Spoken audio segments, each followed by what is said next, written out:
Hello and welcome to Leadpreneur Academy. My name is Emmanuel Bassi. I'm one of the portal admins over here at Leadpreneur Academy. In this short tutorial, I'm going to be showing you what to do if you forget your password, right? We've all been there. We've been in situations where one reason or the other, you tend to forget your password and you want to log into your portal. All you have to do is click on Forgot Password. So when you click on that link, it's going to bring you to this particular environment where you just have to enter your email address, right? The email you used in registering on the portal, right? Ensure that the email is correct. This is my email right here.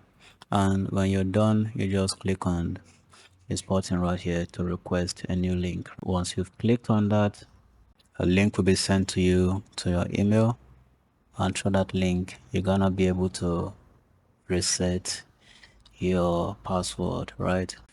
Thank you so much for watching. If you have any questions you'd like us to address, please do not hesitate to send us a message on the portal, and we'll be ready, eager, and willing to help you. See you in the next one, and bye for now.